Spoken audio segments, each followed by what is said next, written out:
ராவணா பார்வையாளர்கள், தமிழ் உறவுகள் மற்றும் ராவணா நல விரும்பிகளுக்கு வணக்கம். போகிற போக்கில் இந்த பக்கம் இந்த வாரம் முதல்ல இந்த புத்தாண்டு மகிழ்ச்சியை உங்களோட பகிர்ந்துக்கிறேன்.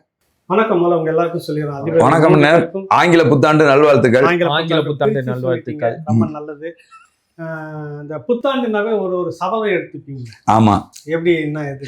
ஒரு சில பேர் இந்த புத்தாண்டிலிருந்து நான் ஜிம்முக்கு போய் உடம்ப குறைக்க போறேன்னு வாங்க. சரி. 2 நாள் போவாங்க. உடம்பு வலி தாக்க முடியாது, போக மாட்டாங்க. சரி. சில பேர் நான் இந்த புத்தாண்டிலிருந்து தண்ணி அடிக்க மாட்டேன், டாஸ்மார்க் பக்கமே தலை வச்சு படுக்க மாட்டேன், அதை கூட தண்ணி அடிச்சுட்டே தான் முடிவு பண்ணுவாங்க. அப்புறம் சில பேர் சொல்லுவாங்க நாளையில இருந்து இன்னைக்கு மட்டும் அடிச்சுக்கிறேன்னு வாங்க. சில பேர் என்ன செய்வாங்கன்னா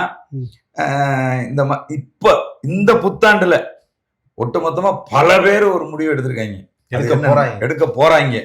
அது என்னன்னா, இனிமே சிகரெட் பிடிக்கிறத விட்டுறலாம்.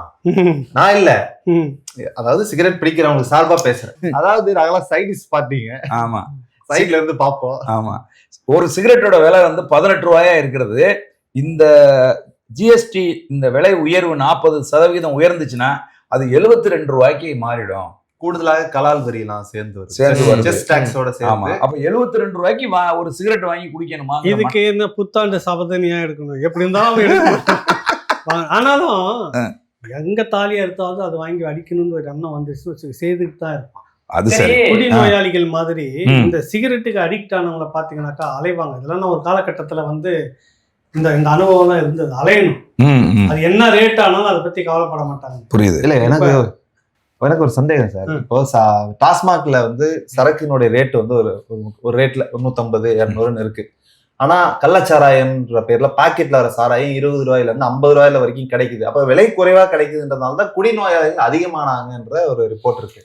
அப்ப விலையை ஏத்த குறைவாங்கல்ல? விலையை ஏத்த இதுக்கு மாற்றா இன்னொன்னு தேடிட்டு போயிடுவாங்க. கள்ள மார்க்கெட் அதிகம் இருக்குமா? பீடியோட உபயோகம் அதிகமாயிருமோ? சரி, புகையில பொருளும் சேர்த்துதான் ஏறும். சரி, நான் ஒரு கேள்வி கேக்குறேன், யாருக்கு பதில் தெரியுதுன்னு பாப்போமா? சுகர் அதிகமானா பொதுவா டாக்டர்ஸ் என்ன செய்ய சொல்லுவாங்க? சப்பாத்தி சாப்பிட, வைக்கோ மாதிரி நடக்க சொல்லுவாங்க. நடைபயணம் போவாங்க, நடங்க அப்படின்னுவாங்க. இப்ப எங்க ஐயா வைக்கோ அது பேசுறதுக்கு முன்னாடி அந்த புத்தாண்டு ஒரு புது முடிவு ஒரு நாள் எடுக்கணும். இந்த வருஷம் நாம என்ன ஒரு முடிவு மாத்திக்கணும் அப்படின்னு சொல்லி எடுத்தது எல்லாம் பேசணும்ல.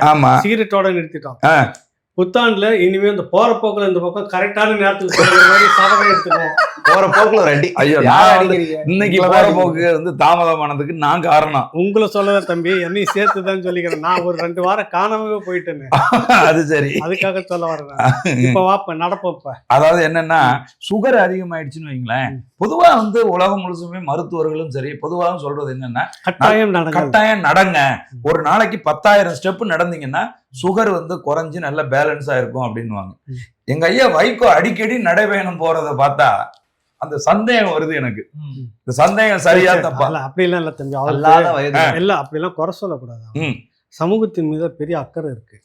அவர் சாதி மதம் மோதல்லாம் இருக்கக்கூடாது, சமத்துவம் வேணும். சமத்துவ நடைபயணம், சமத்துவம் எத்தனை வருஷம் கழிச்சு? அது சரி, சமத்துவம் என்னைக்கே கொண்டு வந்துட்டான் எங்க ஆளு, எல்லாம் சமத்துவமா தான் இருக்குன்னு இவ்வளவு நாள் பேசியிருந்தீங்க. ஆமா, திடீர்னு நேற்று நைட்டு கனவுல ஏதோ சொல்லி இருக்குது, சமத்துவம் ஆகலடா இன்னும். டக்குன்னு காலையில உடனே வீராவேசமா கிளம்பி வந்த மாதிரி வராது. புரியுது புரியுது. அவர் நல்ல எண்ணத்துக்கு அவர் சமத்துவம் சொல்லிட்டு சமத்துவக்காக நடைபெண நடந்துட்டு அந்த சமத்துவம் யாரு சமத்துவம் வரக்கூடாதுன்னு பண்ணிட்டு இருக்கிறாங்களோ அதே ஆள் கட்டாயம் கூப்பிட்டு பேசுவாங்க. இந்த நிகழ்ச்சியில ஸ்டாலின் பேசுறாருங்களா? கரெக்டா நடக்குது பார்த்தீங்களா? அது சரி. நடத்துறப்ப அந்த சாராய ஓனர்களே கூப்பிட்டு பக்கத்துல வச்சு நாங்க நடத்தணும் மாநாடு. இப்ப சமத்துவம் அப்படின்னு சொன்னா பொதுவா அறிஞர்கள் சிந்தனையாளர்கள்லாம் சொல்றாங்க உன்னிலிருந்து தொடங்கு அப்படின்னு. அப்படின்னா ஐயா வைகோ அவர்கள் அவர் ஊர்ல இருந்து தொடங்கணும்ல சமத்துவத்தை. அப்படின்னா குறிஞ்சாகுளத்துல காந்தாரியம்மனுக்கு ஒரு கோயிலை கட்டிட்டுல சமத்துவத்தை கொண்டாடணும். சரியான கேள்வி கேட்டீங்க தம்பி. இப்ப ஏமாத்துறது பேர் இதுக்குதான். புரியுது உங்களுக்கு? எங்க ஐயாவுக்கு 82 வயசுல இப்படி ஒரு ஞான உதயம் வந்துச்சுன்றத பாராட்டுறதை விட்டுட்டு அவரை போய் அங்க இருந்து கோயில் கட்டிட்டு வாங்க. இதுல இன்னொரு விஷயம் என்னன்னா, அண்ணன் சொன்ன மாதிரி குறிஞ்சாங்குளத்துல ஒரு கோவிலை கட்டிட்டு சமத்துவ நடைபயணம் போனா அதுல ஒரு அர்த்தம் இருக்குன்னு சொன்னீங்க இல்லையா? குறிஞ்சாங்குளத்தை பத்தி பேசினா அந்த குறிஞ்சாங்குளத்துல படுகொலை செய்யப்பட்ட 4 ஒடுக்கப்பட்ட ஆதி தமிழர்களை பத்தி பேசணும். அவங்கள யாரு கொலை செஞ்சாங்க, அவங்க வைகோவுக்கு எப்படி உறவு, இதையெல்லாம் பேசணும். இதெல்லாம் சொல்லணுமா? சொல்லுங்க. நானே என்ன வரலாறு பேசும்போது ஒருத்தரை விட்டுட்டா தம்பி பேச முடியும்? இல்ல அது இல்ல. இப்ப நான் என்னன்றேன், கருப்பு சட்டை போட்டுன்னு வந்ததுல ஏதோ ஒரு தோணுச்சு எனக்கு. என்னவோ இன்னைக்கு ஒரு முடிவோட தான் வந்திருக்காரு. ஏதோ பேச ஆரம்பி என்ன சொல்லி பேசி நீ பாக்கலாம். 82 வயதுல இப்படி ஒரு சிந்தனை வருது சார். 2021 திமுக ஆட்சி வந்ததுல இருந்து அவர் கவனிச்சுட்டே இருக்கிறாரு. விடியல் ஆட்சி வந்ததுக்கு பிறகும் சமத்துவம் இல்லையே. ஐயா சுப வீரபாண்டியன் அவர்களை சமூக நீதிக்கான கண்காணிப்பு குழுல நியமனம் செய்ததுக்கு பிறகும் சமத்துவம் இல்லையேன்ற ஒரு வருத்தம் அவரோட மனதுல ஊடுருவி, இதை விட்டா இனிமே எனக்கும் வயதாயிருச்சு, இதை விட்டா இப்ப கேட்க முடியாம போயிருன்றதுனாலதான் இன்றைக்கு கேட்டிருக்காரு. அதனால நீங்க பாராட்ட. நீங்க எல்லாருமே தப்பா பேசிக்கிறீங்க. என்ன அவரு என்ன அறிவிச்சுட்டு நடக்கிறாருன்னு சொன்னீங்க? சமத்துவ நடைபயணம், சமத்துவ சாதி மத மோதல்களை இருக்கக்கூடாதுக்கு எதிராக மேடையில என்ன தெரியுமா பேசி வச்சிருக்கிறாரு? இப்ப அப்படியே படிக்கிட்டா, வட மாநிலங்களை போல் இல்லை, தமிழ்நாட்டில் சாதி மத மோதல்களுக்கு இடமில்லை என எடுத்துரைக்க இந்த சமத்துவ நடைபயணம். அப்படியே தலைகீழ மாறிடுச்சா? அடுத்து பாருங்க, தமிழ்நாட்டில் ஒற்றுமையாக வாழ்ந்து வருகிறோம், வட மாநிலங்களை போல மோதல் இல்லை, தமிழகத்தில் அமைதியாக வாழ்கிறோம், அதை உணர்த்தவே இந்த நடைபயணம். அதுக்காக எதுக்கு நீங்க நடக்கிறீங்க? அதானே எல்லாம் நல்லா தானே இருக்கு. டாக்டர் ஆலோசனையா இருக்கும். அதான் சொல்றேன். பாக்குறவன் எல்லாம் பைத்தியக்காரனா? இந்த வயசுல இப்படி எல்லாம் மாத்தி மாத்தி நான் இங்க அவருக்கு முட்டு கொடுத்துட்டு இருக்கேன். அதுக்குதான் சொல்றேன். கருப்பு சட்டையோட இருங்க நான் ஒன்னே ஒண்ணு மட்டும் ஒரு பஞ்சு மட்டும் போட்டுக்கிறேன்.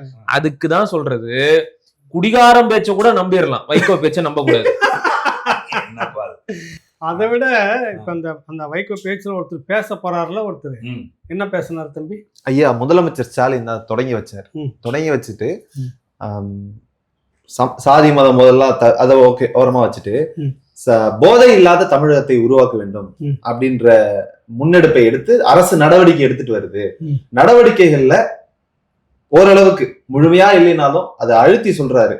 ஓரளவுக்கு தீர்வு பலன் கிடைச்சிருக்குன்னு சொல்லிட்டு திருப்பி பின்னாடி முழுமையாக இல்லைனாலும் ஓரளவுக்கு பலன் இருக்கு அப்படின்னு சொல்றாரு. எனக்கு இது கேட்ட உடனே ஒரு முரண் ஏற்பட்டு. என்ன முரண்? அவர்தான் அப்படி சொல்றாரு, நீ அப்படியே பேசுறீங்க. என்னப்பா நீ, உனக்கு என்ன இதுல முரண்? தெளிவா சொல்லணும். என்னமோ தெளிவா மாதிரியே பேசுறீங்க. இதுக்கு முன்னாடி எல்லாத்தையும் தெளிவா சொல்லிட்டது மாதிரி நாங்க 90% நாங்க குழியெல்லாம் தோண்டி மூடி ரோடெல்லாம் சரி பண்ணிட்டோம், மழை இனிமே வராதுன்னாங்க. இன்னொருத்தர் சொல்றாரு 98%. மேயர் பிரியாமா சொல்றாங்க நாங்க 93% அப்படிங்கிறாங்க. இதுல அவங்களுக்கு எப்பவுமே குழப்பம் இருக்கிறது தானே தம்பி.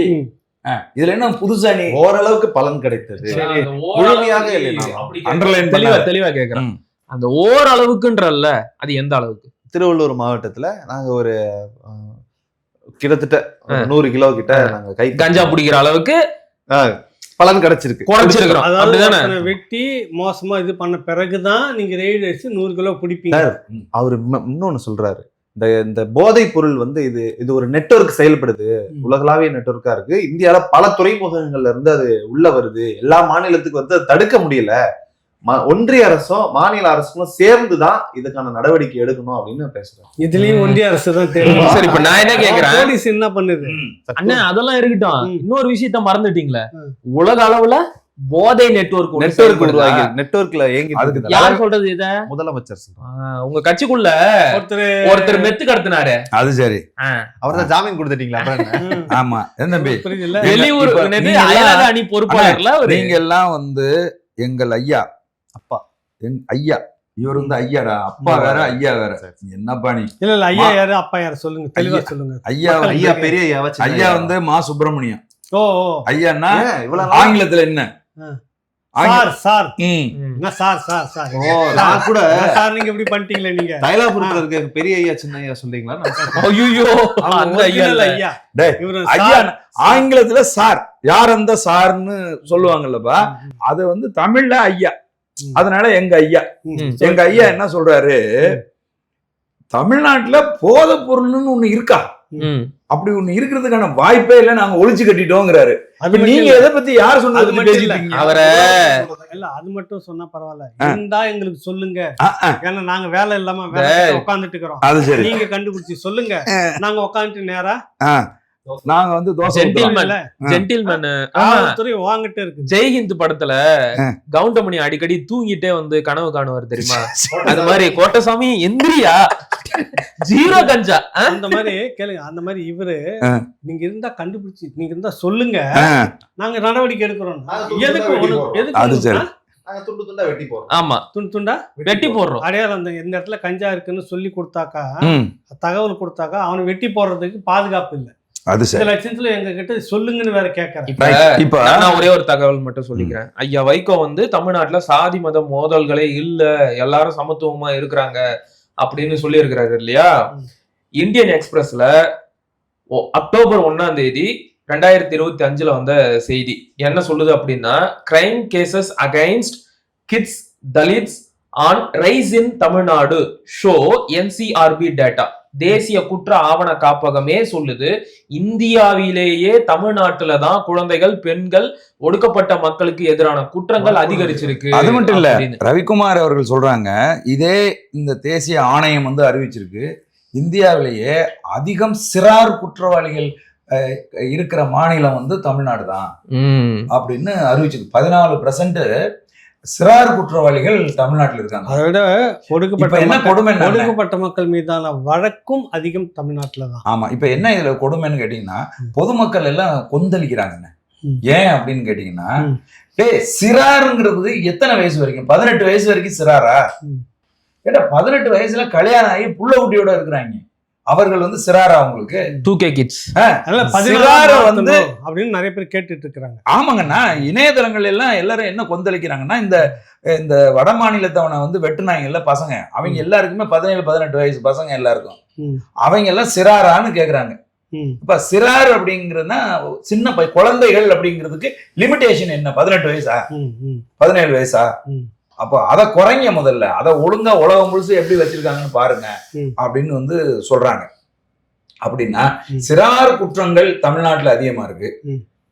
இந்த ஒடுக்கப்பட்ட பட்டியல் சமூகத்து மக்கள் மீதான மோதல் அதிகமா கடுமையா இருக்கு. ஆணவ கொலைகள் அதிகம் நடக்கிற மாநிலமா தமிழ்நாடு இருக்கு. எல்லாத்துலயுமே நம்பர் 1 இருக்கிற ஒரு மாநிலத்தை அமைதி பூங்கான்னு எப்படி சொல்றாரு வைகோன்னு தான் தெரியல.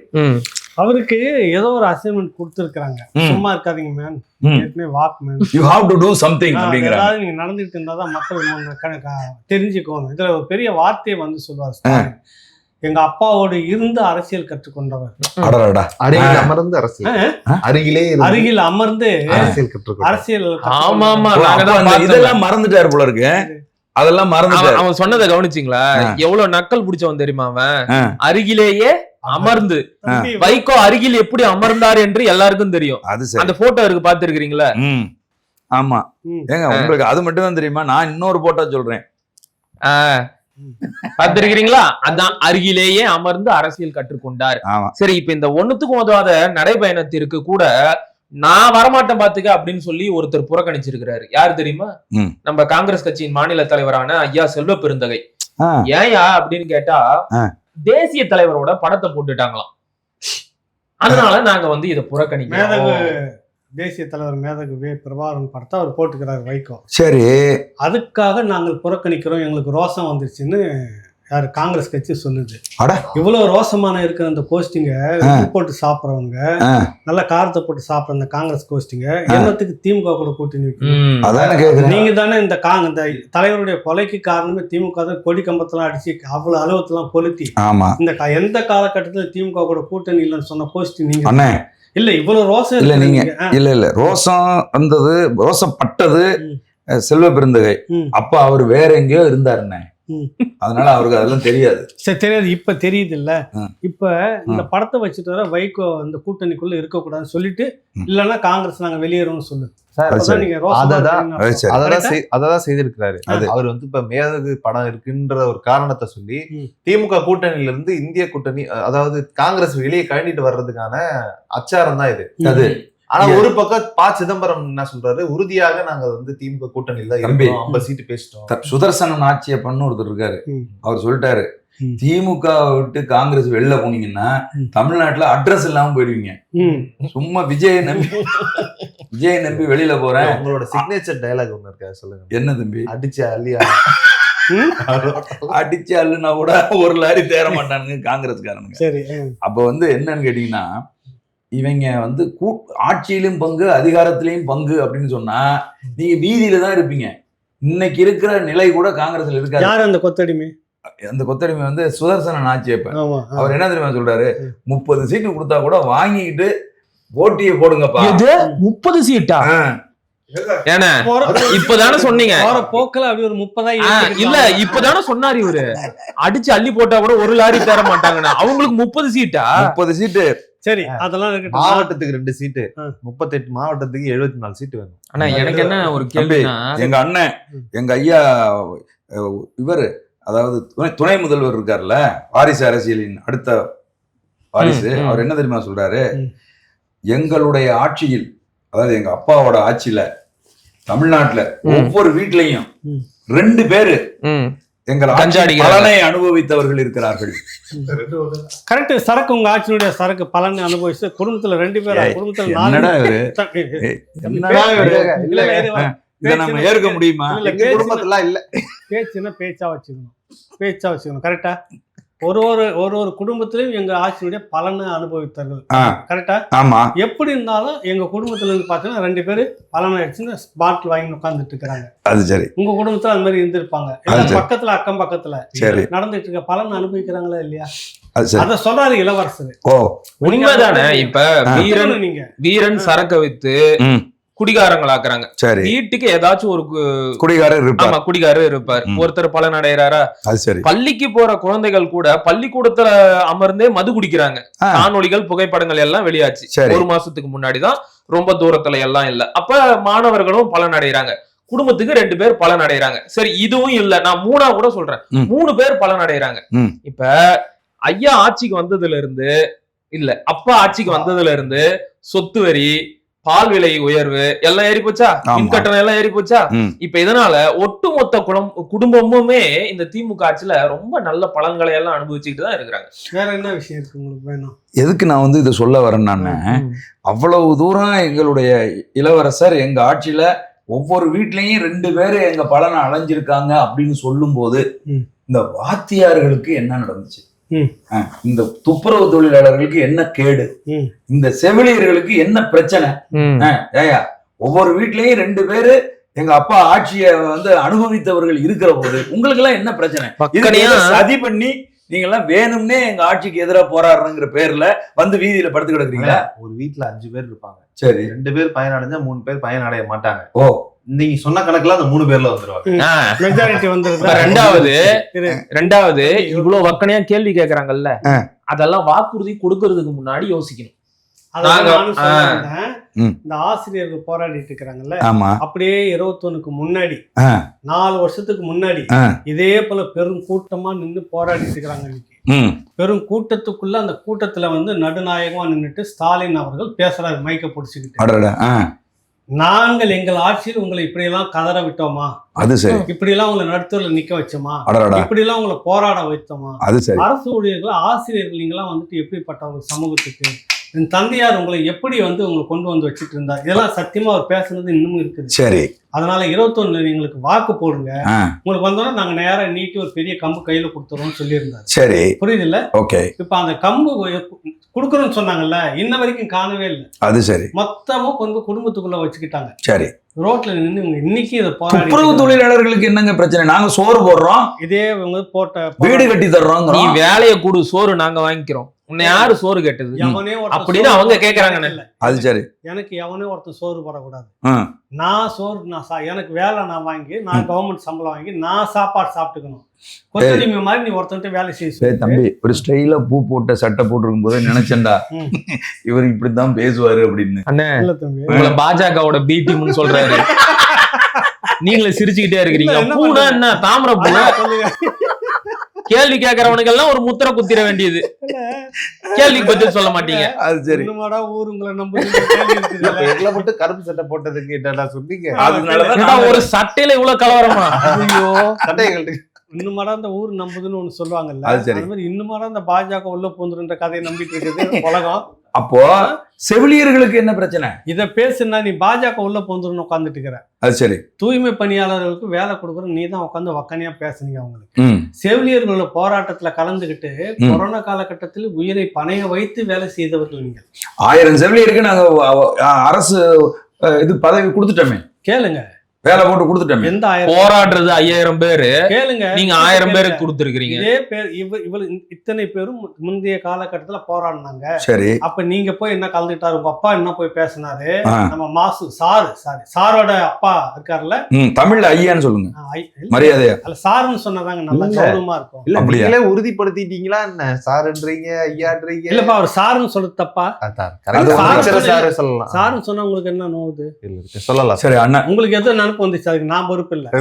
அவர் என்ன சொல்றாரு, இந்த மாதிரி போராட்டம் பண்ணும்போது செவிலியர்கள் மத்தியில போய் போராட்டம் பண்ணும்போது இல்ல வேக்கண்ட் காலியாக தான் போட முடியும் ஒரு அரசு என்ன அப்படின்னு பேசல ஸ்டாலின் அவர்கள். நாங்கள் வந்தால் எடுத்து நேரம் நீட்டுறோம் உங்களுக்கு வேலை உடனே அப்படின்னாங்க. சரி. கொரோனா காலகட்டத்தில் உயிரை பணையம் வைத்து செய்தவர்கள் மருத்துவர்களும் இந்த செவிலியர்களும். சரி. தற்காலிகமா எடுத்து வச்சுக்கிற பேர் இந்த எடப்பாடி இவ்வளவு பெரிய துரோகம் செஞ்சுட்டாரு. அது சரி. நாங்கள் அப்படிலாம் செய்ய மாட்டோம். இந்த மருத்துவர்களுக்கு பணி நிரந்தரம் உடனே வந்துடும், இந்த செவிலியர்களுக்கு பணி உடனே வந்துடும் நம்பி போட்டாங்க தம்பி. 4 வருஷம் ஓடிடுச்சு தம்பி. சரி, ஓகே. வந்து ஆசிரியர்கள் போராடுறாங்க தம்பி, மருத்துவர்கள் போராடுறாங்க தம்பி, செவிலியர்கள் போராடுறாங்க, தூய்மை பணியாளர்கள் போடுறாங்க.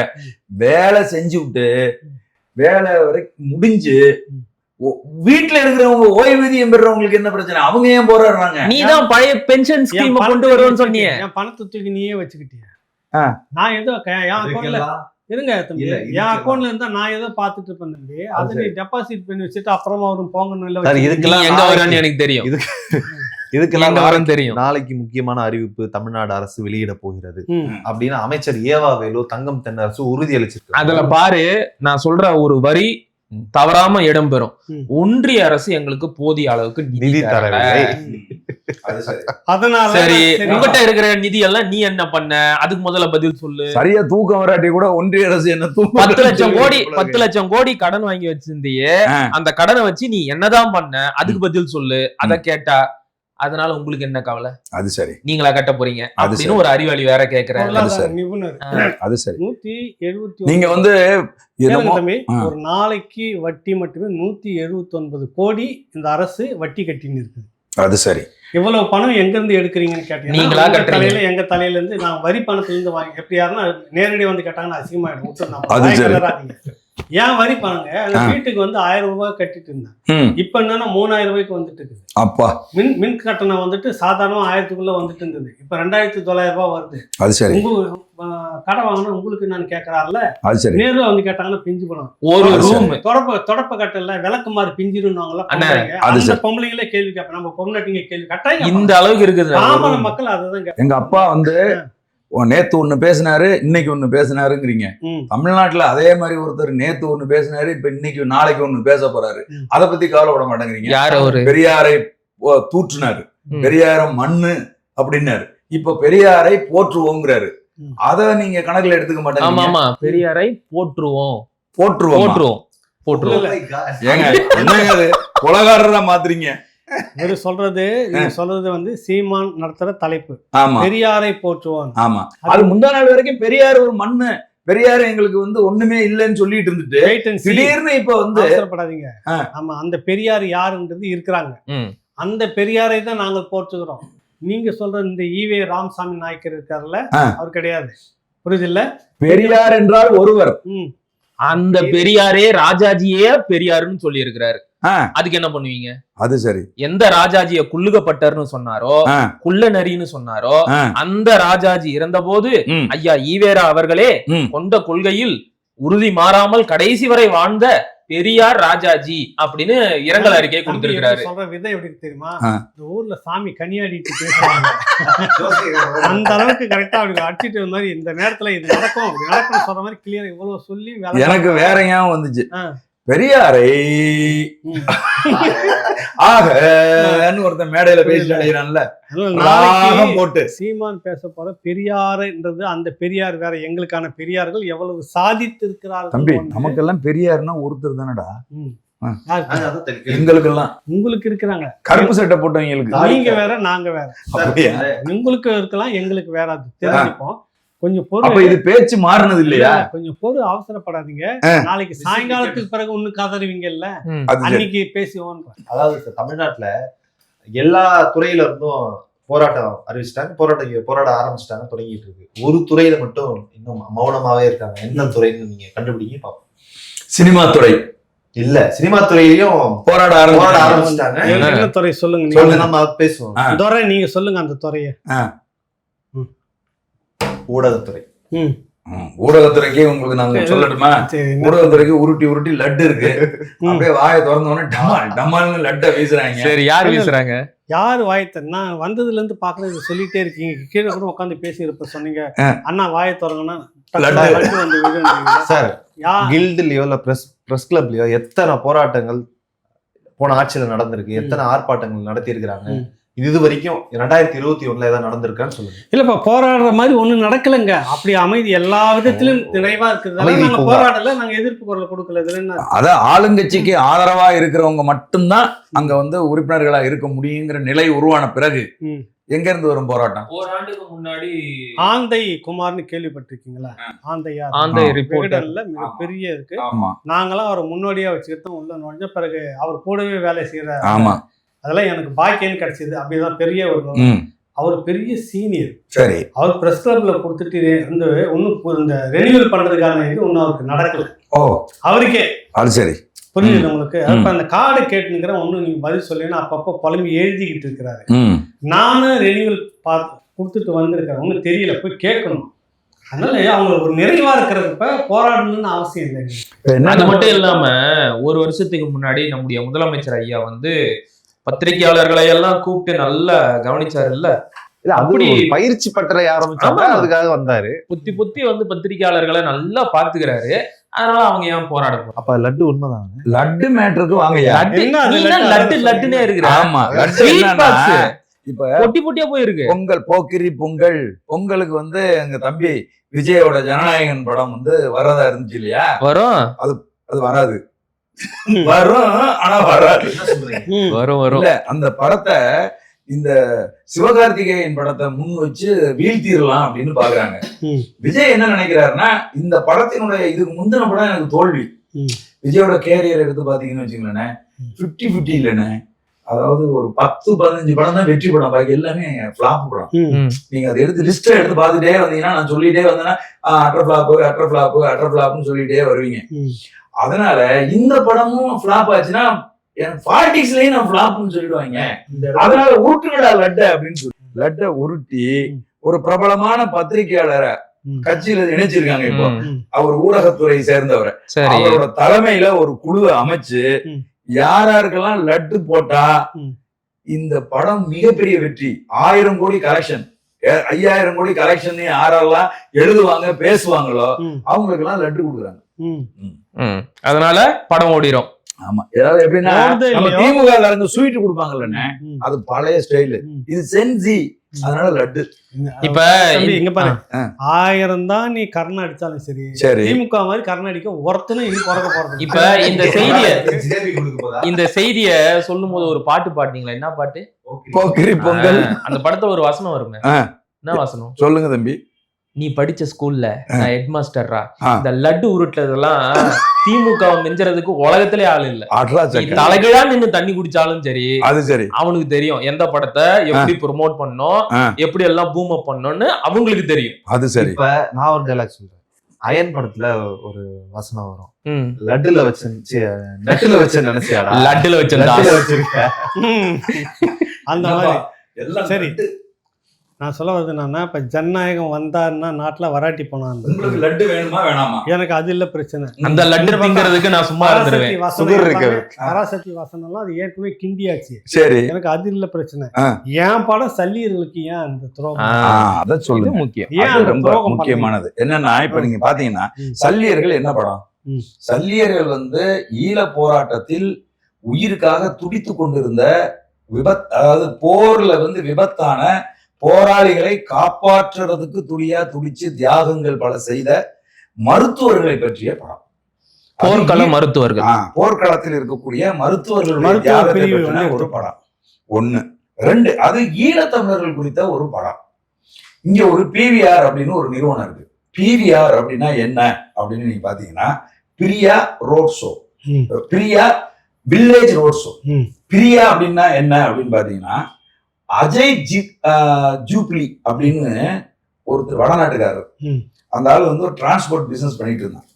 அப்போ ஒரு சின்ன தியேட்டர் வந்து விலைக்கு வந்துச்சுங்க. அந்த தியேட்டருக்கு பேரு டெல்லியில, அந்த தியேட்டருக்கு பேரு வந்து பிரியா. அந்த தியேட்டரை விலை கொடுத்து வாங்கினான். விலை கொடுத்து வாங்கினதுக்கு அப்புறம் அவன் என்ன செய்யறான், சினிமாவை பத்தி யோசிக்க ஆரம்பிக்கிறான். உலக அளவில் சினிமாவில் எப்படி போயிட்டு இருக்கு வரும்போது 1997 இந்தியாவில் முதல் மல்டிபிளெக்ஸ் காம்ப்ளெக்ஸ் இருக்கு பாருங்க, சின்ன சின்ன ஸ்கிரீன் பண்றது. அந்த காம்ப்ளெக்ஸை அவன் தான் முதல் உருவாக்குறான். உருவாக்கி அவன் உன்னை கண்டுபிடிக்கிறான். அது என்னன்னா, சினிமா இனிமே டிஜிட்டல் தான் கண்டுபிடிக்கிறான். கண்டுபிடிச்சு அவன் என்ன செய்யறான், ஆஸ்திரேலியாவில் இருக்கிற ஒரு பெரிய டிஸ்ட்ரிபியூட் நிறுவனத்தோட கொலாபரேஷன் பண்றான். அந்த டிஸ்ட்ரிபியூட் நிறுவனத்துக்கு பேர் தான் வில்லேஜ் ரோட் ஷோ. அப்ப PVR வில்லேஜ் ரோட் ஷோ, ரைட்டா? இதுக்கு நடுவுல ஐநாக்ஸ் ஒருத்தன் வர்றான். அவன் பவன் ஜெயின் அப்படின்னு ஒருத்தன். இப்ப அவனும் வடநாட்டுக்காரன், இவனும் வடநாட்டுக்காரன், அவனும் வடநாட்டுக்காரன். 2 பேரும் டெல்லியை சேர்ந்தவங்க. இவங்க 2 பேரும் ஏன்டா நம்ம தனித்தனியா சண்டை போட்டுக்கிறோம், ஒன்னா சேர்ந்துருவோம்டா நம்மன்னு சொல்லி ஒன்னா சேர்ந்துட்டாங்க. PVR ஐநாக்ஸ் 2 பேரும் ஒன்னா சேர்ந்துட்டாங்க. ரைட், இப்ப நான் பாயிண்ட்டுக்கு வர்றேன். இந்த PVR ஐநாக்ஸ் முதல் தடவையா என்ன பண்ணுது, வெளிநாட்டுல இருக்கிற ஒரு நாட்டோட கொலாபரேஷன் பண்ணுது. அந்த நாடு இலங்கை. இலங்கையோட கொலாபரேஷன் பண்ணி இலங்கையில இருக்கிற ஒன் காலி ஃபேஸ் மஹால்ல முதல் வெளிநாட்டு திரையரங்க, 9 ஸ்கிரீன் இருக்கிற திரையரங்க உருவாக்குறான். இலங்கை அரசுடைய பிரசிடென்டா இருக்காருல்ல அனுரகுமார திசநாயகர், அவரோட 1-to-1 உட்கார்ந்து பேசுற அளவுக்கு இந்த அஜயும் இந்த பவனும் மாறிடுறாங்க.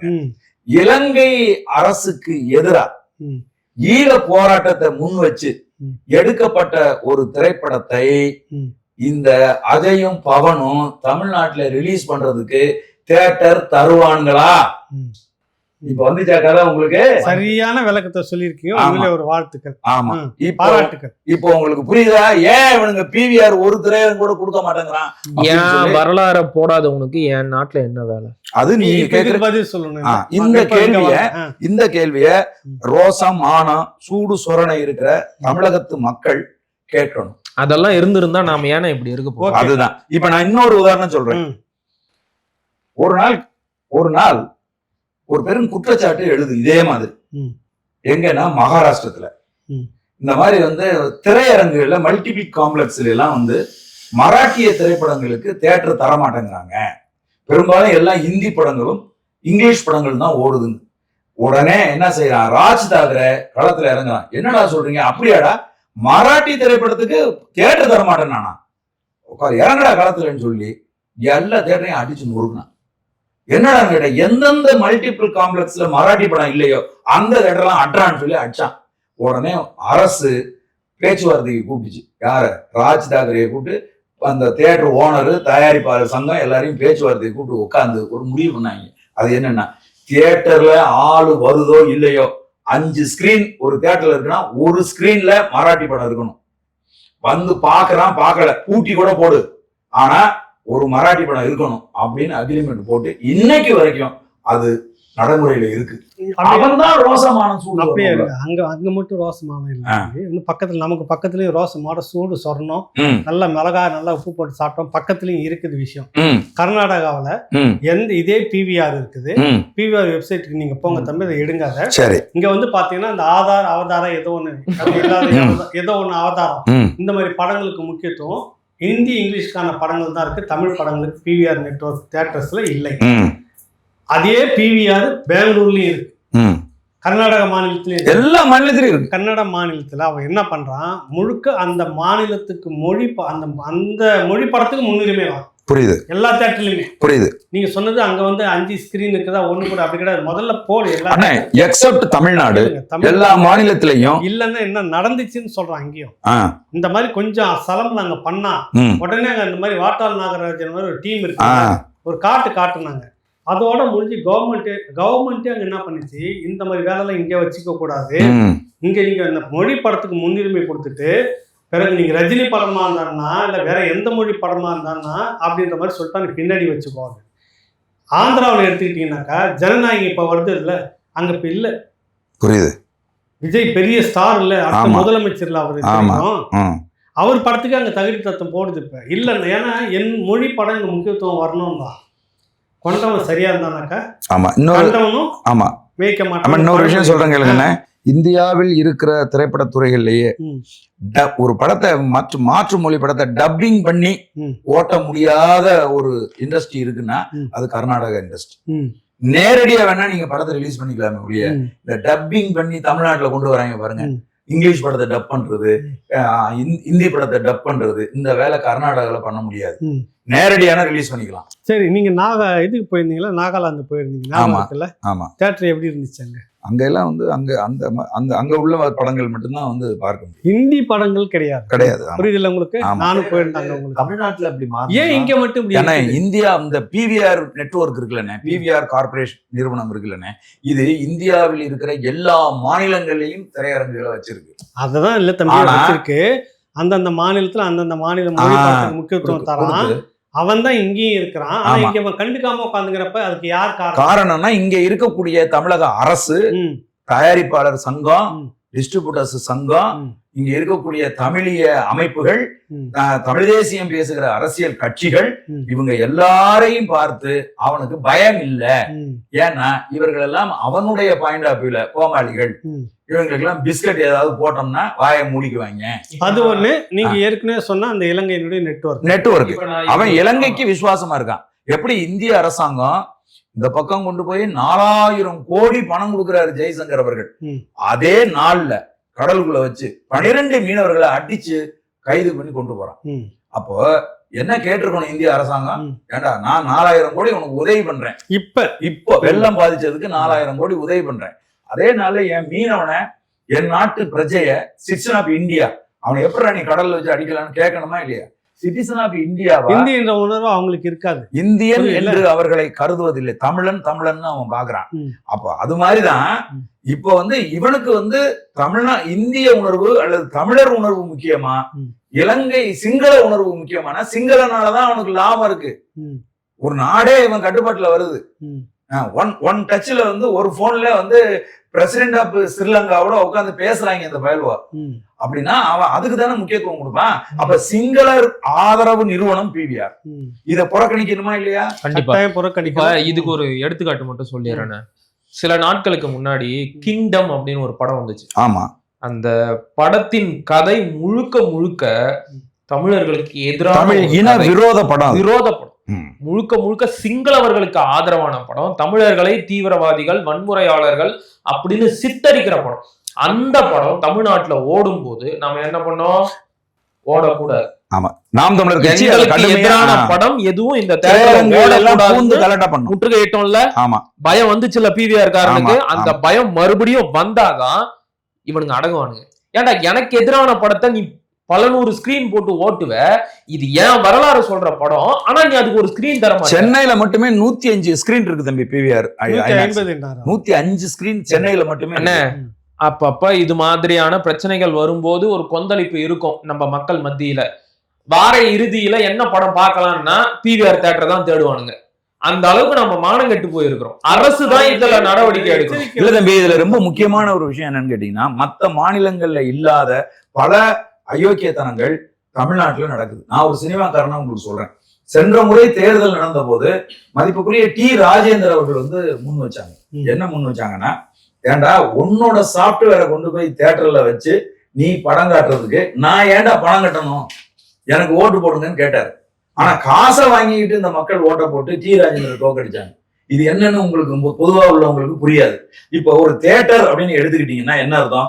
ஒரு தியேட்டரை கட்டி அதுல ப்ரொஜெக்டர் எல்லாம் வாங்கி வச்சிருப்பாங்க. நம்ம இங்க இருந்து ரீல் அனுப்புவோம். அந்த ரீல அவங்க போடுவாங்க.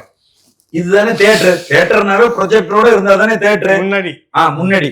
இப்ப என்ன செய்யறான், பில்டிங்கை மட்டும் நான் கட்டி வச்சுக்குவேன், நாங்க ஒரு மிஷினை கொண்டாந்து வைப்போம், அந்த மிஷினுக்கு நீ தான் காசு கொடுக்கணுங்கிறான் ப்ரொடியூசர். இது எவ்வளவு பெரிய ஏமாற்று வேலை, எவ்வளவு பெரிய அயோக்கியதான். இதை ஒத்துக்கிட்டு தமிழ் சினிமாவில வர்ற எல்லா படங்களுக்கும் எல்லா தியேட்டருக்கும் தியேட்டர்ல ப்ரொஜெக்டர் வச்சிருக்காங்க, இல்ல இவங்க டிஜிட்டல் ப்ரொஜெக்டர், அதுக்கு பணம் கட்டிட்டு இருக்காங்க. அதுதாங்க வந்து அதை கட்டணும். இந்த கேள்வியை தான் வந்து இவர் சுரேஷ் காமாட்சி கேக்குறாப்ல.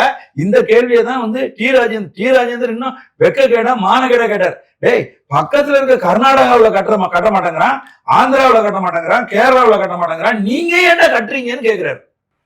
இந்த கேள்வியை கேட்கறதுக்கு கொஞ்சம் கூட ஒரு அக்கறை இல்லாத ப்ரொடியூசர் கவுன்சில் இப்படி உட்கார்ந்துட்டு இருக்கு. இதை நம்ம என்ன சொல்றது? ராமநாராயணனுடைய மகன் முரளி வந்து இப்ப திரும்பவும் அவரே தலைவராக தேர்ந்தெடுக்கப்பட்டிருக்காரு.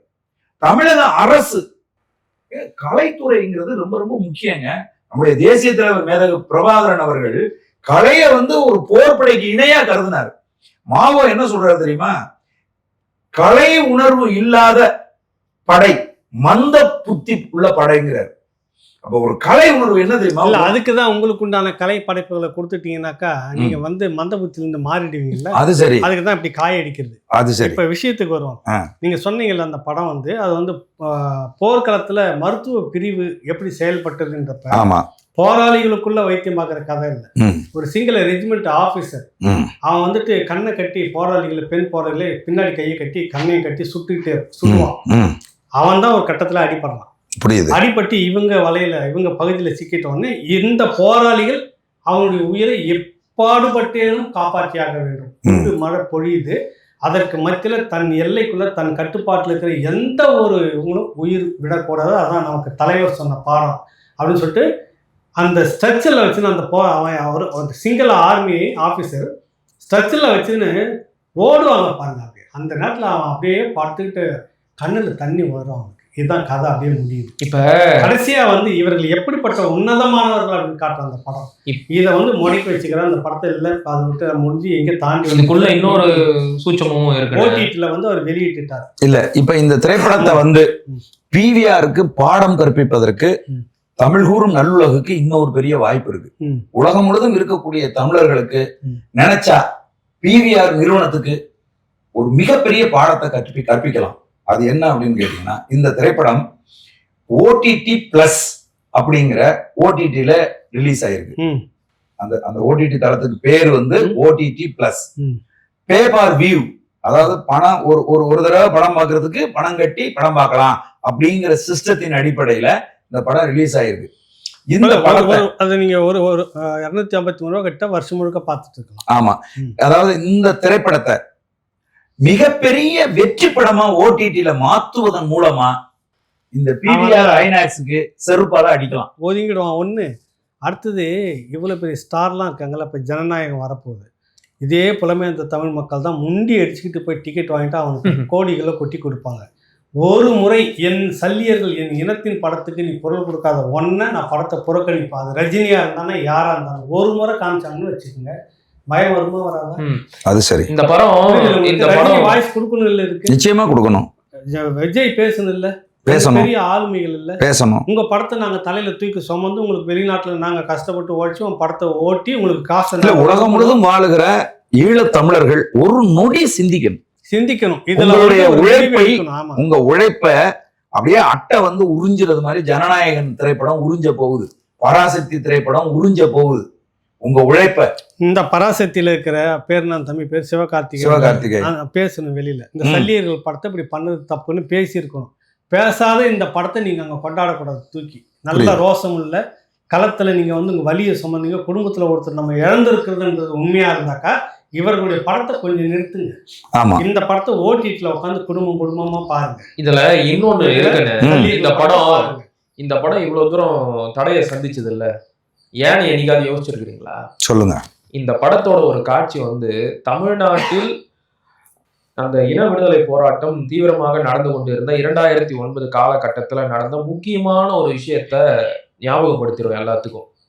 என்னன்னு தெரியுமா? சொல்லுங்க. ரத்த பொட்டலங்களை பூத் காலால நாசப்படுத்தினாங்க இல்லையா ஐயா கருணாநிதியோட ஆட்சி காலத்தை காவல்துறை பண்ணது அதை ஞாபகப்படுத்தி அங்க வந்து சிங்கள படை வந்து பண்ணுது. புரியுது அப்படியே காலில் போட்டு நசுக்கும். அதே தான் இதை வந்து வெளியில வந்துடக்கூடாது. இந்த கும்பல் இவ்வளவு பாடுபடுது. புலம்பெயர்ந்த மக்கள் குடும்பத்துல ஒருத்தர் நம்ம இழந்திருக்கிறோம். இதை புரிஞ்சுக்குங்க. நமக்கு குரல் கொடுக்காதவங்களுடைய படத்தை நீங்க தலைமையில தூக்காதீங்கன்னு நம்ம இந்த நேரத்துல வைக்கிறோம். அதே நேரம் என்னன்னு ஆமா. அடுத்து வந்து என்ன அப்படின்னு மேட்டர்னு கேட்டீங்கன்னா, நம்முடைய இளவரசர், அப்புறம் வாரிசு அரசியல இளவரசர்னு சொல்லாம அப்புறம் என்னன்னே சொல்றது. தமிழ்ல அது ஒண்ணுதானே வார்த்தை இருக்கு. நான் நினைச்சிட்டேன் உங்க சேர்த்து பிரிட்டிஷ் சாம்ராஜ்யம் இடம். இப்ப அவர் என்ன தெரியுமா சொல்றாரு, பலகீனமாவே இருந்தாலும் அதிமுக தான் எங்களுக்கு எதிரி அப்படிங்கிறாரு. தாவேக்கா விட்டுருங்க, தனியா இருக்கட்டும். சரி, அதிமுக அது பலகீனமா இருந்தாலும் கூடன்னு சொல்ல வரல. ஆமா, அவர் தனிச்சு இருக்கிறாரு. இப்பதான் பாஜக மட்டும் உள்ள வந்திருக்குது. சரி, நீங்க காங்கிரஸ் மட்டும் வச்சுக்கோங்க. எல்லாத்தையும் விரட்டிட்டு நீங்களும் அவங்களான்னு பாத்துருங்களேன். யார் பலமானவங்க யாரு? இத்தனைக்கும் அதிகாரம் வாங்கிட்டு இருக்க ஆட்சி உங்ககிட்ட இருக்குது. ஆமா, ரெண்டு நீ காங்கிரஸ் வச்சுக்கோ, ஆமா, அவங்க பாஜக வச்சுக்கிட்டோம். ஆமா, இல்ல அவங்க பாஜக விட்டுட்டு நீங்க காங்கிரஸ் விட்டுருங்க. ஒத்தி திமுக அதிமுக நின்று பாத்துருங்க. ஜென்மத்திலே திமுக அந்த தைரியம் இருக்கிற வந்து ஓட்டு போட்டது இல்லை. உங்களுக்கான போட்டியாளரா நீங்களே விஜயை ஏத்துக்கிட்ட மாதிரி ஆயிரும். சரி, அப்படி நடந்துடக்கூடாது. பலவீனமாகவே இருந்தாலும் அதிமுக தான் பழைய எதிரியே இருக்கிறார். ஆமா, நமக்கு அந்த சட்டி இல்லைன்னா இந்த சட்டி, இந்த சட்டி இல்லைன்னா அந்த சட்டி. இப்ப அதுக்குதான் வந்து என்ன சொல்றோம்னா, அதாவது தமிழ்நாட்டை பொறுத்தவரையில இருதுருவ அரசியல்னு இத வந்து நச்சினார்கினியர் மாதிரி இவ்வளோ விளக்கமா உரை சொல்ல தேவையில்ல. அவையார் மாதிரி சுருக்கமா சொல்லணும் அப்படின்னா பயப்படுறியா குமாரு?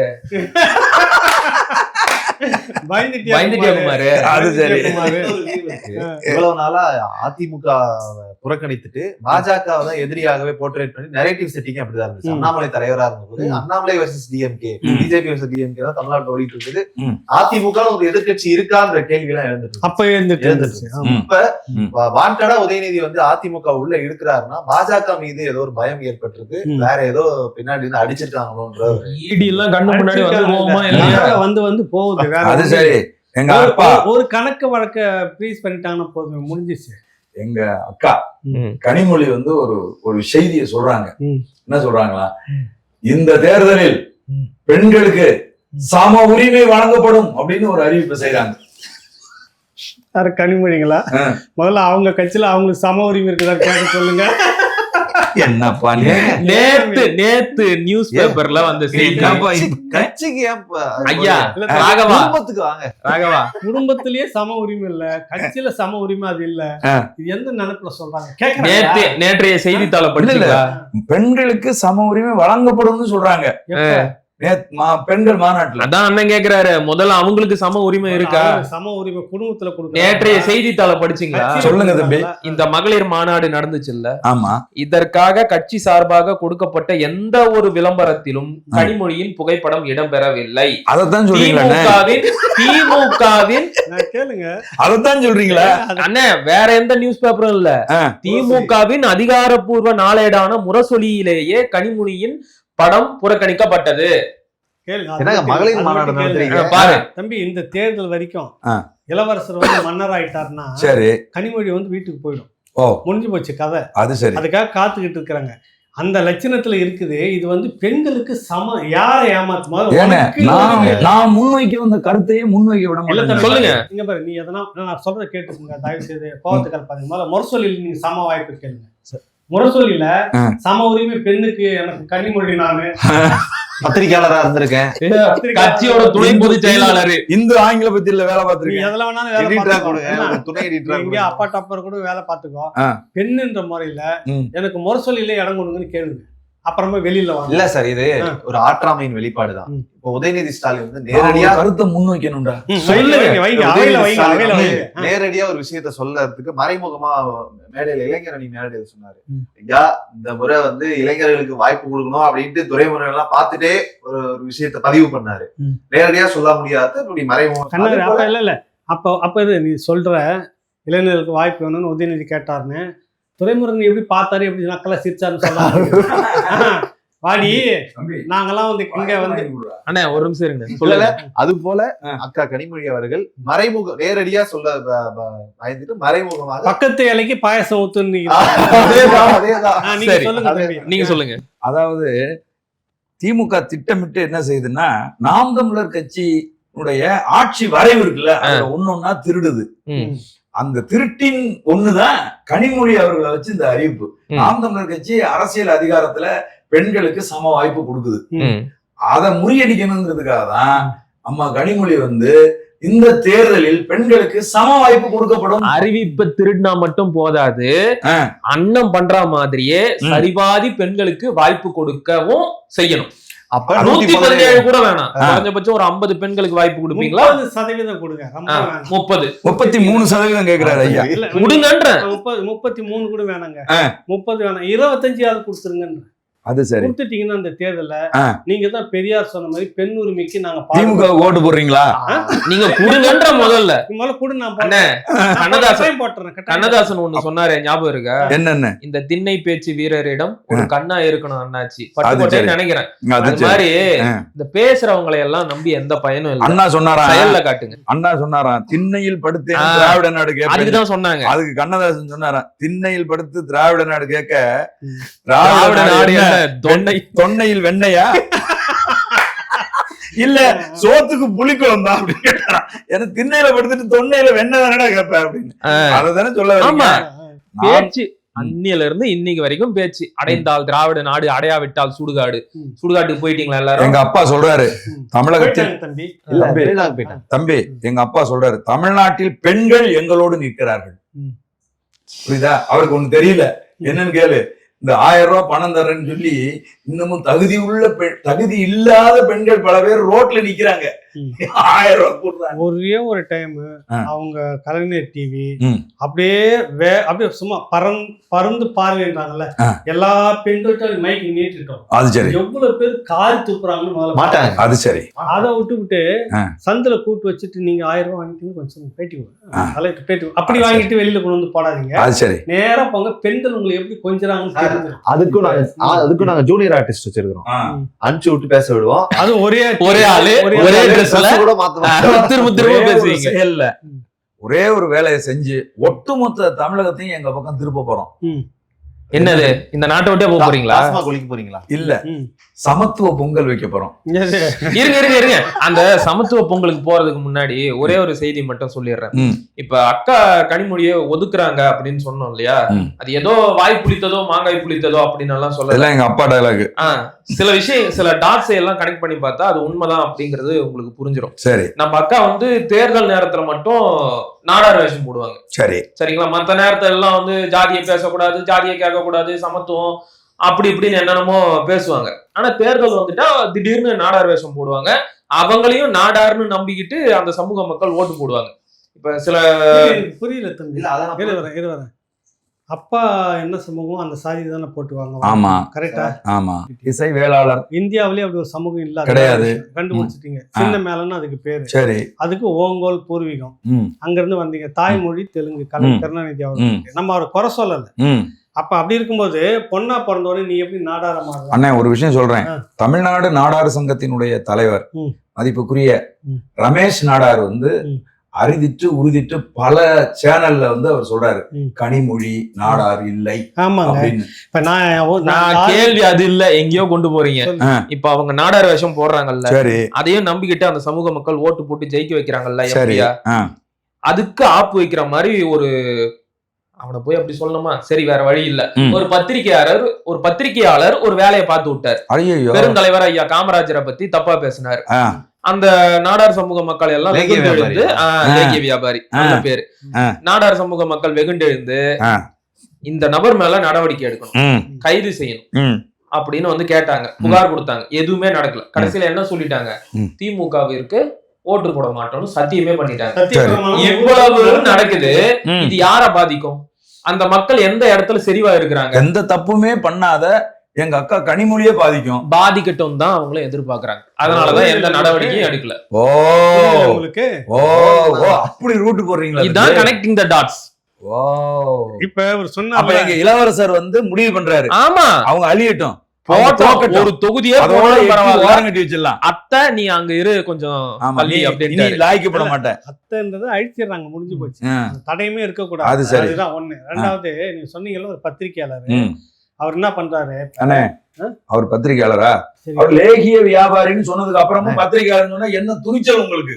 உலகத்திலேயே இல்ல ஆமா சரி உலகத்திலேயே வச்சுக்கோங்க, ஒரு பத்திரிகையாளருக்கு 2 போலீஸ் பாதுகாப்பு இருக்குன்னா அவங்க இல்ல அவர் வந்து எல்லை பாதுகாப்பு படையில சுதந்திரத்துக்காக போராடி கார்கில் யுத்தத்துல இருந்து அப்படியே வராரு. சரி, அதனால அவருக்கு எங்க ஸ்டாலின் அரசு இந்த மாதிரி வந்துட்டு வேணாம், புறம்போக்குங்களுக்கு தான் வந்து இந்த மாதிரிலாம் பாதுகாப்பு. சரி ஓகே, அப்படின்னா என் தம்பி விஜய்க்கு வந்து இசட் ஒய் பிரிவு பாதுகாப்பு பத்திரிகையாளருக்கு சொல்றேன். தம்பி விஜய் போறம்போக்கா? அதான் அரசியல் கட்சி வச்சு தொடங்கிட்டு வராரு. வண்டிக்கிறேன். சரி, அவர் என்ன பண்றாரு, ஏகலை வன்மையா கண்டிக்கிறேன்னு சொல்றான் அண்ணனை. கேளு, அண்ணனை கண்டிக்கிறீங்க, நான் செவனேன்னு பாருங்க, எனக்கு கண்டன தீர்மானம் நிறைவேற்ற பாத்துக்க தம்பி. இப்படிதான் எல்லாம் என்னை சுத்தி ஏழை நடந்துருக்கு, புரியுது இல்ல? சரி, என்ன விஷயம்னா ஏகலைவனை வந்து பேசணும் அப்படின்னு 2-3 பேர்கிட்ட போன் பண்ணி பேசுறாரு. சரி, ஏன்டா ஏகலைவனுக்கு பேசணுமா, சேனல்ல எழுத்து பேசணுமா, என்ன சரி ஆள் தேடிட்டு இருக்கிறாரு. அதுல ஒரு 2 நண்பர்கள் போன் பண்ணி என்ன இந்த மாதிரி கூப்பிட்டான், என்ன கான்டென்ட் என்ன கண்டென்ட்னு கேட்டா, ஏகலைவனை திட்டணும் அதுதான் அப்படின்னு. திருமாவளவன் வந்து இப்படி எல்லாம் பேசுறாருன்னு, ஏன்னா திருமாவளவனை பேசினா உனக்கு என்னடா நோவுது அப்படின்னு கேள்வி வருதா இல்லையா? உண்மை அது இல்ல. இந்த காமராஜரை கொச்சப்படுத்தினால உடனடியா எதிர்வினைன்றது திருச்சி வேலுசாமி கிட்ட இருந்து நான் தான் வாங்கி சொல்லுங்க, தீயா பத்திக்கிட்டு போகுது. முந்தா நாள கூட திருவெற்றியூர்ல வந்து இதே நாடார்கள் அமைப்புல அத்தனை பேர் மத்தியில சரியான கூட்டம். சரி, எல்லாம் நடிகர் ராமராஜ் எல்லாம் கூட உட்காந்தாங்க, பெரிய விஐபி உட்காந்துருப்ப நல்ல மான சூடு சொன்ன ரோசா இருக்கிற நீங்க உங்க சமூகத்துல இந்த காமராஜர் இந்த பெருந்தலைவர் உங்க சாதிகளே வச்சு சுருக்காதீங்கடா. வெளியில எவ்வளவு சமூகம் இருக்கால சேர்ந்துகிட்டு பண்ணு, உங்க இனத்தை தமிழ் இனத்துடைய தலைவரும் சொல்லக்கூடிய இந்த காமராஜர் கொச்சப்படுத்துறது பதில கொடுன்னு சொல்லிட்டு போறாரு. சரி, யாருக்கு பதில் ஆகும்? அது திமுக வந்து ஓட்டு வங்கி கிரியுது இல்ல. இந்த வேலையெல்லாம் செய்யறதுக்காக இவர் ஒண்ணு திருமாவளவனை எதிர்த்து பேசுறதால ஏகலைவனை திட்டுறதுக்கு ஆள் வேணும்னு தேடிங்கிறாராம். அது சரி, நடக்கட்டும், அது சரி, அது சரி. இப்போ திராவிட பொங்கலுக்கு வாங்க தம்பி, தப்பா பேசக்கூடாது தம்பி. அப்புறம் நாங்க வந்து கண்டன தீர்மானம் உங்களுக்கு போடுற வேண்டியது. போடுங்க. சமத்துவ பொங்கல் இல்ல, அது வந்து நான் சொல்றேன் திராவிட பொங்கல் முந்தா நாள் வரைக்கும். இப்ப திராவிட பொங்கல் அவர் என்ன சொல்லிக்கிறார் திரும்ப, எங்க ஐயா நீங்க இதெல்லாம் தெரிஞ்சுக்கணும், நாட்டு நடப்ப அத ஓட்டு வாங்குற வரைக்கும் உன்னை போட்டு கும்புற வரைக்கும், அல்லது உன் குடும்பத்துல உனக்கு எதனா இழவு ஊந்துச்சுனாவோ வேணாம், உனக்கு எதனா நல்லது கெட்டது நடக்கும், உனக்கு பாதிப்பு வருது, ஐயோ கொள்றாங்களேன்னு கத்துறல, அப்பதான் தமிழர்களேன்னு கெஞ்சணும். காரியம் முடிஞ்ச உடனே திராவிடர்கள்னு ஓடணும். அது சரி இல்ல, அந்த மாதிரி ஓட்டு வாங்கி ஜெயிக்கிற வரைக்கும் தமிழர்கள்னு சொல்ல வேண்டியது. இப்ப என்னன்னா அவர் சொல்றாரு திராவிட பொங்கல் என்னையில இருந்தான், ஜனவரி 10 ஆங்கில புத்தாண்டு வருதுல, இன்னில இருந்து பொங்கல் வரைக்குமே திராவிட பொங்கல்னு நீங்க கொண்டாடுங்க. அது சரி, எல்லா மாவட்டத்திலையும் உடன்பிறப்புகளுக்கு ஐயா ஸ்டாலின். அதுல என்ன பாருங்க வேணும், மக்கள் இங்கதான் சொல்றது, தமிழரின் பண்பாட்டு அடையாளமான பொங்கல் நன்னாளை, தமிழரின் பண்பாட்டு அடையாளமான பொங்கலை கழகத்தின் சார்பில் 2026ஆம் ஆண்டு தொடக்கத்தில் இருந்தே திராவிட பொங்கல் விழான்னு சமூக நீதியினுடைய கொண்டாட்டமாக மாவட்டந்தோறும் நடத்துங்க. இப்ப நான் என்ன கேக்குறேன், இத எழுதி யாரோ கொடுத்து தானே சொல்றாங்க. அவரே யோசிப்பார் தம்பி, சொந்தமாவா? அவரு சொந்தமா யோசிச்சு பேசுவாரு. அப்போ வழக்கமா இந்த வேலைய திராவிட பொங்கல் இந்த வார்த்தை வருதா, சமூக நீதினு வந்துருச்சா, அப்புறம் வந்துட்டு தமிழர் பண்பாடு எல்லாம் எவ்வளவு, இதெல்லாம் வந்து அவர் சொந்தமா யோசிச்சு தமிழ் எழுதி கொடுக்கும் போதே ஒரு சிந்தனை வேணாமா? அந்த எழுதி கொடுத்த அறிவாளிக்கு தமிழர் பண்பாட்டு நிகழ்வான திராவிட பொங்கல்னு எழுதி கொடுக்குறமே, காரி துப்புவாங்கல, வீதியில போட்டு கும்முவாங்கல அப்படின்னு அந்த எழுதி கொடுத்தவனுக்கு அப்பவாவது கொஞ்சம் புத்தி வேலை செய்யணும். எனக்கு தெரிஞ்சு இந்த ஐடியாவை கொடுத்தது இல்ல எழுதி கொடுத்தது ஐயா வீரமணி தான். அவர் தான் ரொம்ப ஒரு 90 வயசு 90 வயசுக்கு மேல இருக்கிற ஒரு முதியவரை வந்து இப்படி குற்றம் சாட்டக்கூடாது. நரி எவ்வளவு வயசானாலும் அதனுடைய தந்திர புத்திய திருட்டு புத்திய விடாது. புரியும்னு நினைக்கிறேன். அவர் நம்ம ஐயா வீரமணி தான் ரொம்ப நாளாவே பொங்கல் திருநாள் வரும்போதெல்லாம் திராவிட பொங்கல் அப்படின்னு சொல்லி பிரியாணி பேரரசன் பிரியாணி அண்டாவில பொங்கல் வைப்பாரு. சரி, சரியா? உலகத்திலேயே அப்படி ஒரு பொங்கலை நீங்க எங்கேயுமே பார்த்திருக்க முடியாது. இப்ப இதே வேலையத்தான் ஐயா ஸ்டாலினும் செய்யறாரு. இது என்னது? இது திராவிடத்துக்கு ஏது இனம், அதுக்கு எங்க இருக்கு பொங்கல் விழா? இல்ல நான் சொல்றது இதெல்லாம் வந்து ம். இவ்வளோ மெனக்கிட்டுல பேசுறது தம்பி. ம். சி அப்படின்னு துப்பிட்டு போற ஒரே ஒரு சப்ஜெக்ட் இருக்குது. இந்த உண்மையில இந்த திராவிடம், இந்த திராவிட பொங்கல், ம். இந்த பெரியார் இதெல்லாம் எதுக்கு பேசிக்கிறாங்க இந்த கோஷ்டி தெரியுமா? ஆ. இப்ப பெரியார் 100 முறை அவமானப்படுத்தலாம் இவங்க கொண்டாடுவாங்க. இவங்க சரி இந்த கோஷ்டிங்க சரி. கோவப்படவே மாட்டாங்க. ம். பிரச்சனை என்னன்னா தான் மேல வரக்கூடிய ஊழல், ரெய்டு, இந்த மாதிரியான விவகாரம் இருக்குல்ல, இதை மக்கள் யாரும் பேசிடக்கூடாது. நாங்க ஒரு கோயில் கட்டிட்டு அதனால நாங்க இதெல்லாம் பேச இப்ப நம்ம இதானே பேசிட்டு உட்காந்து. நீங்க சுருக்கமா சில விஷயங்களை புரிஞ்சுக்கணும். ம். நாங்க ஒரு கோவில் கட்டிட்டு இருக்கோம். ம். 100 அடி உயரத்துல ம். ஈவே ராமசாமி நாயக்கரை ஒரு கடவுளை ஆக்கணும் ம். சரித்திரத்துல அப்படின்னு சொல்லி ஒரு கோயிலை கட்டிட்டு இருக்கோம். ம். அந்த கோயிலுக்கு முன்னாடி குழி நோண்டி ம். பொங்க வைக்கிறதுக்காக தான் திராவிட பொங்கல் அப்படின்னு நாங்க உருவாக்குறோம். சரி, நான் என்ன சொல்றேன்னா, ம். நாங்க தயார். நாங்க வந்து திராவிட பொங்கல் கொண்டாடுறோம். சரி. ஆனா ஒரே ஒரு கண்டிஷன். ம். திராவிடம்னா என்ன, திராவிடர்கள்னா யாரு, இதுக்கு விளக்கம் கொடுத்துட்டு நாங்க வந்து நாங்க கண்டுபிடிச்ச மறுபடியுமா? பஸ்ஸுக்கு டிக்கெட் எடுத்து கொடுக்கலாம் ஊருக்கு போறேன். தம்பி, நாங்க கண்டுபிடிச்ச கருப்பு சட்டை, கருப்பு வேட்டியை கட்டிக்கிட்டு கழுத்துல மாலையை போட்டுட்டு நீங்க வந்து ஐயப்பன் கோயிலுக்கு போறதை நாங்க ஏற்கல. அதனாலதான் நாங்க வந்து ஒரு சிலை உருவாக்கிட்டு இருக்கோம். நீங்க கருப்பு சட்டை, கருப்பு வேட்டி கட்டி கழுத்துல மாலை போட்டுக்கிட்டு இடிமுடி கட்டி நீங்க ஐயா பெரியார் அவர்களினுடைய அந்த கடவுளை போய் வணங்கி அங்க வைக்கிற பொங்கலுக்கு பேரு திராவிட பொங்கல். இப்ப இல்ல நான் முடிச்சிடறேன். சொல்லி முடிச்சிடலாம், அந்த பெருமையை சொல்லி முடிச்சிடலாம். திராவிடம்னா என்னங்கிறதுக்கு நான் இல்ல, ஐயா வீரமணி அவர்கள் ஆய்வு உரை எழுதிய அசல் மனு தர்ம சாஸ்திரம் 10வது அத்தியாயம் 44வது ஸ்லோகம் 43, 44, 45ல விளக்கம் சொல்லி இருக்கிறாங்க. அதாவது மேற் சொல்லும் தேசத்தை ஆண்ட சத்திரிய ஜாதிகள் வர வர சூத்ராலாகி விட்டார்கள் அப்படிங்கிறாங்க. எந்தெந்த தேசங்கள் அப்படின்னா அவுன்றம், பவுன்றம், யவனம், கசம், திராவிடம். திராவிடம் அப்படி ஒரு நாடு இருந்துச்சான். அந்த நாட்டை ஆண்டவங்க எல்லாம் சூத்திராலாய் மாறி விட்டார்களாம். சூத்திரர்கள்னா யாரு? கொஞ்ச நாளைக்கு முன்னாடி ஒரு சில்ற சொல்லிச்சு இல்லையா, டேஷ் மக்கள், அதுக்குதான் அதனுடைய பொருள். அப்ப திராவிடர்கள்னா யாரு? டேஷ் மக்களா? அவங்க வைக்கிற பொங்கலா? அப்போ வைங்க. நீங்க தான் அந்த பேரை வச்சுக்கிறீங்க. அது சரி, ஒரு திட்டத்தோட தான் நீங்க 2 பேரும் வந்திருக்கீங்க. இப்ப நான் சொல்றேன், இந்த பொருளை மனசுக்குள்ள வச்சுக்கிட்டு எல்லாரும் போய் திராவிட பொங்கல் வைங்க.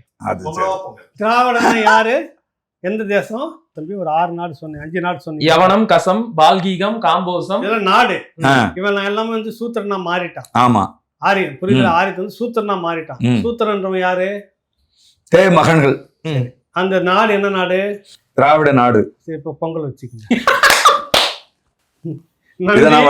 இத நாங்க 2 பேரும் ஏற்க மறுக்கிறோம். வெளிப்படவே திட்டிருக்கலாம். ஆமா, இல்ல நான் திட்டல, அந்த பேப்பர்ல இருக்குது. நீங்க வெளியிட்ட புக்குப்பா. இதை எதிர்த்து நம்ம 2 பேரும் வெளிநடப்பு செய்வோம். ஜனநாயகன் படம் வெற்றி அடைய வாழ்த்துக்கள். முதல்ல படம் வருதான்னு வர்றா பொங்கலுக்கு. விசாரணை 100 கேள்வியோட காத்திருக்குதான். தலைவனை 100 கேள்வி கேட்க போறாங்க. கடைசி படம் ஒத்த கேள்விக்கு பதில் சொல்றதுக்கு உட்கார்ந்து இருப்பான். 100 கேள்வி கேட்டா என்ன ஆக போறானோ. சிபிஐ இப்பதான் தொடங்கி இருக்குது.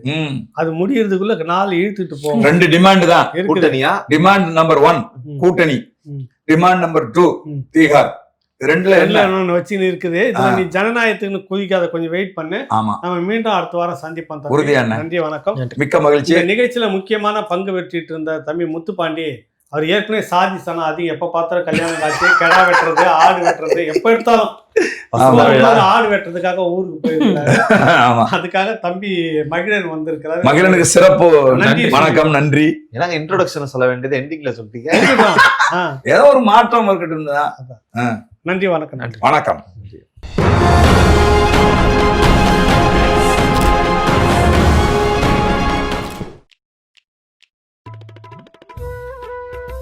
சார் ரெடினா சொல்லுங்க சார். ரோலிங் போயிடலாம். போலாமா சார்? ரெடி. ரோலிங். ரோலிங்.